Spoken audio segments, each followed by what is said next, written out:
podcast where we highlight and spotlight young climate change makers such as Aishani Singh here. So let's hear from Aishani. Hi Aishani, can you tell me a little bit about yourself? Okay.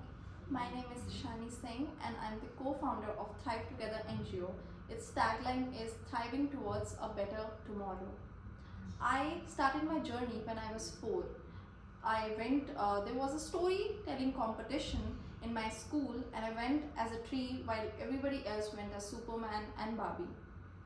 From there onwards, I started telling people around me why is it so much important for to grow plants, to not cut them, to take care of them, the vital roles that they play in our lives.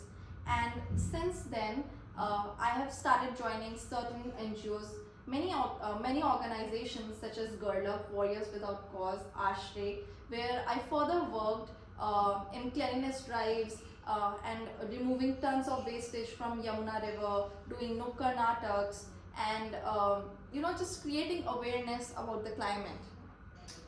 So, Aishani, you mentioned that you started your journey when you were 4, right? Was there like any specific incident which kind of led you to become a champion for climate change? I mean, obviously there must have been something, right? You went as a tree. Yeah. So, could you tell me a little bit about that? So there was a mango tree in front of my house, Mm-hmm. and I used to pluck the fruits from it, and then I used to eat them, and they were so sweet, they were so nice. And I used to ask my mom that, tree gives so much to us, what do we give it back?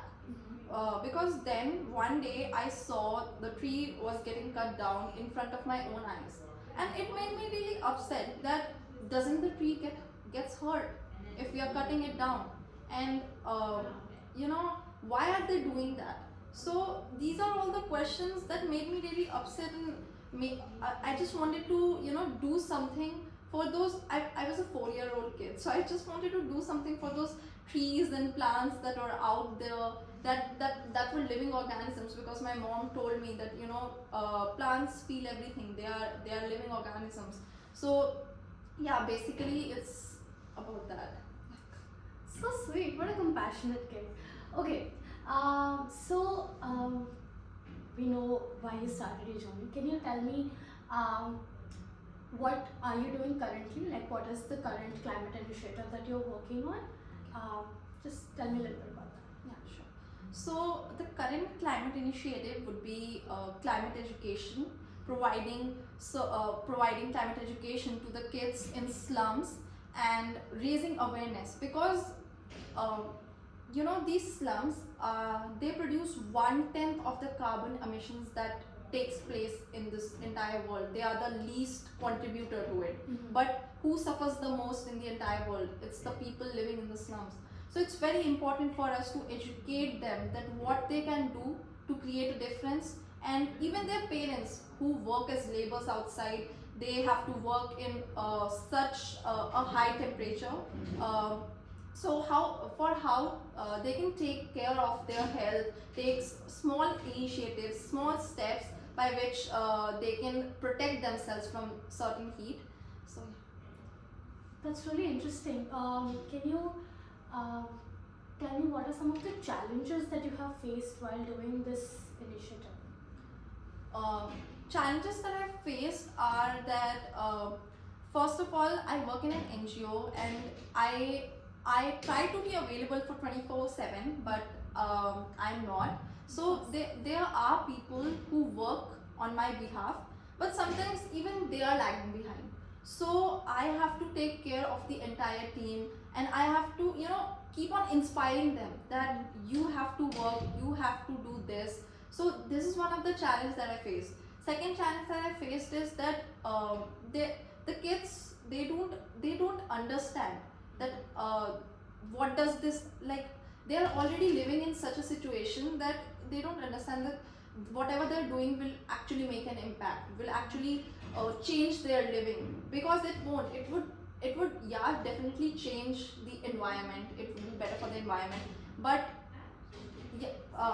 making the kids understand why it's important is one of the biggest challenges that I've faced, and that giving them that practicality, that sort of information that even I don't have. I think uh, getting to know and reaching out to those professionals who can actually be more useful and can tell more about the climate change to the kids.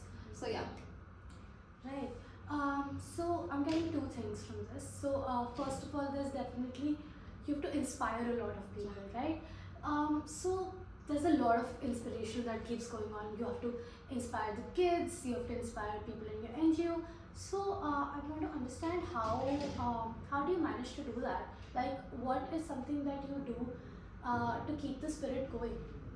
Uh, First of all, I let people know that how much carbon emission they have saved by doing certain steps, by taking certain steps, how much difference they have made into this world, and what all is happening in the world right now.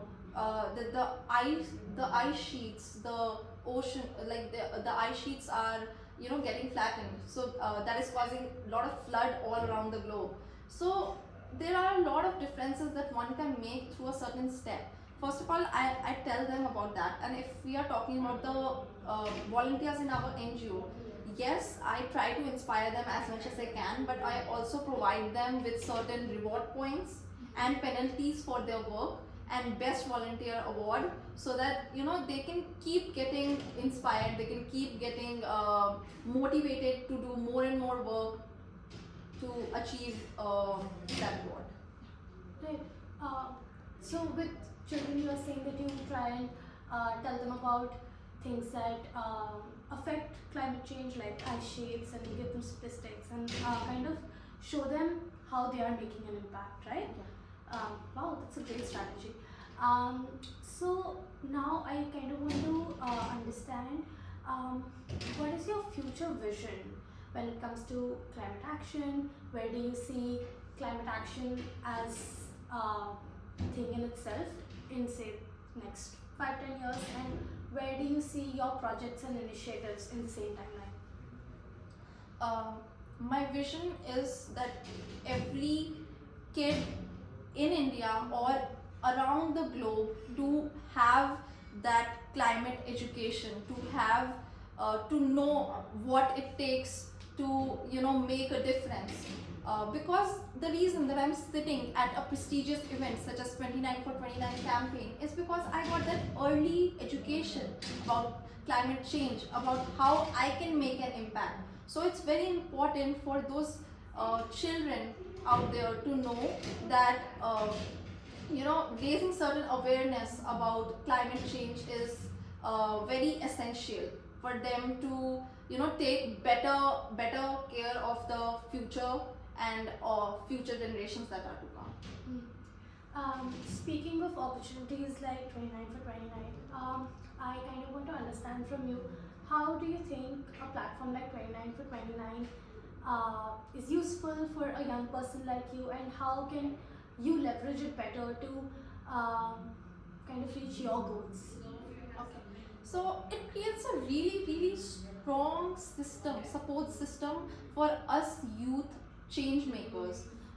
It helps us in various ways, such as amplifying our voices, widen our audiences, and even those that are in power who can actually help us grant fundings to all those policy makers that makes policies to support our initiatives, to educators that can actually change the curriculum to foster early awareness.